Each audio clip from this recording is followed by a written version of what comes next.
ناظرین، آج ہم اس علاقے میں ہیں جو 90s میں جس کو تورا بورا کے نام سے جانا جاتا ہے۔ جی ہاں، آج ہم کلگام سے تقریباً 4 کلومیٹر کی دوری پر واقع محمد پورہ میں ہیں۔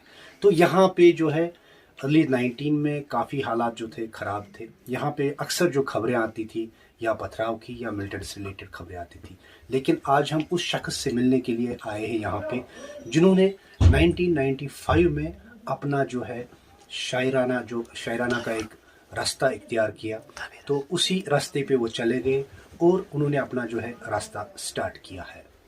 جی ہاں، جس کا نام غلام حسن میر الف خوشباش موہن پوری کے نام سے جانا جاتا ہے۔ انہوں نے کافی کلام لکھے ہیں، چاہے وہ نبی پاک صلی اللہ علیہ وسلم کی تعریفیں کے حوالے سے ہیں یا باقی اور کسی فیلڈ میں لکھے ہیں۔ تو ڈائریکٹلی ان سے ہی جاننے کی کوشش کرتے ہیں کہ انہوں نے جو اپنا سفر ہے کس طریقے سے سٹارٹ کیا ہے۔ تو خوشباش موہن پوری صاحب، آپ کا خیر مقدم ہے۔ سب سے پہلے یہ بتائیے کہ آپ نے جو یہ راستہ اختیار کیا، کیا لے کے اور کیا مقصد لے کے آپ نے یہ سٹارٹ کیا؟ نحمدہ ونصلی علی رسول الکریم، بسم اللہ الرحمن الرحیم، السلام علیکم ورحمۃ اللہ وبرکاتہ۔ وعلیکم السلام۔ چونکہ بچپن میں جب میں بہت چھوٹا تھا تو میرا ماموں صاحب، اس کا نام عبد الرحمن میر ہے، وہ موسیقی کا سامان بناتا تھا۔ آج بھی وہ زندہ ہے، آج بھی وہ حیات ہیں، لیکن وہ موسیقی کا سامان بنانے کا مقصد یہ ہے کہ وہ مثال رباب بناتا تھا، وہ سارنگی بناتا تھا یا اور کوئی انسٹرومنٹ بنا تھا جو موسیقی کے اعتبار سے پہچانا جاتا تھا۔ وادی کے مشہور جو گلوکار ہیں وہ ان کے گھر آیا کرتے تھے۔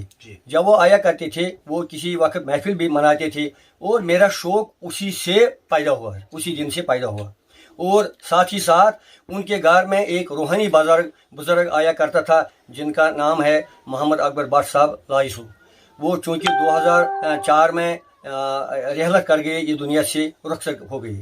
تو اسی وجہ سے میرا یہ عشق بڑھا کہ شاید یہ دنیا کسی کا ساتھ نہیں دیتا ہے، بہتر یہی ہے کہ ہم اللہ کی عبادت کریں، ہم رسول پاک صلی اللہ علیہ وسلم کی اطاعت کریں گے، ہم عشق کے میدان میں کود پڑیں گے۔ تو ابھی تک آپ نے جو ہے کتنے شاعر جو ہے اشعار جو ہے لکھے ہیں، اور ساتھ ہی یہ بتائیے کہ اس کا مقصد کیا ہے؟ میں نے اس وقت تک تقریباً 1200 سے زیادہ اشعار لکھے ہیں، جن کو کتابی شکل ہم نے دے دی ہے، یعنی 7 حصے ہیں، اور ایک حصہ ہے اہل بیت کے نام جس کا نام ہے سالار کربلا، اور میلاد پر ایک کتاب بنائی ہے جس کا نام ہے اصیل میلاد۔ جی ہاں، اور اس شاعری میں 4 طرف کی شاعری میں نے لکھی ہے۔ مثلا میں نے منقبت لکھی ہے، یعنی ولی اللہ کاملین کی تعریفیں لکھی ہے، جن کا میں ایک بند پڑھوں گا۔ وہ یہ ہے کہ بغدادس من پیر شمے پیران پیر دستگیر شمے، خون لرون سوئی سیر شمے پیران پیر دستگیر شمے۔ یہ منقبت ہے۔ وہ نادے کے اعتبار سے جو میں نے پہلے سب سے پہلے جب میں نے شاعری شروع کی تو سب سے پہلے میں نے تعریف نبی کریم صلی اللہ علیہ وسلم بیان کیے اور لکھنا شروع کیے، جن کا میں ایک بند پڑھوں گا۔ حضرت نبیس لگا پری اشس چھمے دوریے، فتوا چھن میں دماغ زری اشس چھمے دوریے۔ اس کے بعد میں نے اہل بیت کے اعزاز میں کچھ لکھنا شروع کیا، میں ایک بند وہ بھی پڑھوں گا۔ فاطمہ ژھانڈن پنن امامن نبی سجاون روزہ حسین، اولاد دود اندری ننگلاون نبی سجاون روزہ حسین۔ اس کے علاوہ میں نے میلاد کے اعزاز میں کچھ لکھا ہے، میں ایک بند اس میں سے بھی پڑھوں گا۔ وہ یہ ہے کہ عاشقو اٹھو میلاد مناؤ، اشکن دتنم جلاؤ لو، عید میلادس برتو چاؤ، اشکن دتنم جلاؤ۔ اس کے علاوہ سب سے پہلے کٹھن اور خطرناک جو مطلب شاعری ہے جس کا نام ہے عرفان، اس میں سے 2 بند میں پڑھوں گا۔ سیل کو سرپور کوچ بازارس ات دیدارس لبک نو چھائے، مشتاق گمت نور انوارس ات دیدارس لبک نو چھائے، خوشواش محمد پور کر سرخم جنتس جہنمس کرت چھی نیم، یس آس ملون ست سرکارس ات دیدارس لبک نو چھائے۔ یا بیاکھ اتھے کن اسی کا دوسرا اس کا بند ہے دوسرے کلام کا، شین طرفن چھم قبل پنون یہ پھیر کور کن یہ نون یہ چلو، زگ تی پرون ژھار وار دیو ون یہ پھیر کور کن یہ نون یہ چلو۔ تو میر صاحب، جس طریقے سے آپ نے اپنے کلام لکھے ہیں، کافی گہرائی ہے اس میں، یعنی کلام میں کافی گہرائی۔ کیا ضلع ایڈمنسٹریشن کی طرف سے یا انفارمیشن ڈپارٹمنٹ کی طرف سے ابھی تک آپ تک کوئی پہنچا ہے؟ میں افسوس کے ساتھ کہنا چاہتا ہوں کہ اس زمانے میں، اس دور میں اس کی کوئی حوصلہ افزائی نہیں ہوتی ہے۔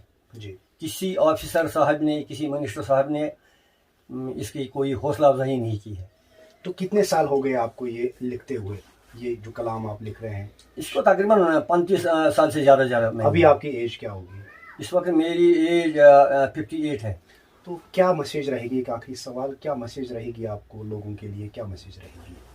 میرا پیغام ہے لوگوں کے لیے یہی کہ وہ امن سے رہیں، وہ بھائی برادری سے رہیں، وہ ایک دوسرے کا عزت کریں، بڑوں کا عزت کریں، چھوٹوں پر شفقت کریں، کسی کا حق نہ کھائیں، کسی پر ظلم نہ کریں، صرف آخرت کی طرف سے زیادہ توجہ دیں، چونکہ ہمارا قرآن کہتا ہے قد افلح من زکا وقد خاب من دسا ہے، یعنی اپنے روح کو پاک کرو، اپنے روح کو پاک کرو، روح کے ساتھ جسم بھی پاک ہو جاتا ہے، یعنی روحانی کار جو ہے، روحانی تربیت جو ہے وہی سیکھنے کی کوشش کروں. شکریہ ہم سے بات کرنے کے لیے. یہ تھے میر صاحب محمد پور، جس کو خوشباش محمد پورہ کے نام سے جانا جاتا ہے. حالانکہ ابھی تک سرکار یا ایڈمنسٹریشن کی نظر میں ابھی تک یہ اوجر رہے ہیں. امید کرتے ہیں کہ یہ سٹوری فلیش ہو کے ایڈمنسٹریشن یا سرکار کی طرف سے یہاں تک یہ لوگ یہاں میرا نام تک. ذاکر احمد میر ہے. یہ میرا انکل ہے. تو آپ کا کیا سپورٹ رہا، کتنی خوشی ملی آپ کو جب انہوں نے یہ شاعر لکھے ہیں، باقی معاملات لکھے ہیں؟ جی سر، جب ہم نے یہ سنا ہے کہ ہمارے انکل جی تصوف میں بہت کچھ لکھا ہے انہوں نے، تو ہم بہت خوش ہوئے ہیں، تو ہم نے بہت پراؤڈ فیل کیا ہے. جی. تو ہم اس کے ساتھ ہمیشہ ساتھ ہے، ہم اس کا ساتھ ابھی بھی دے رہے ہیں، انشاءاللہ دیتے رہیں گے. نیٹورک 10 کے لیے میں کلگام سے اظہر حسین.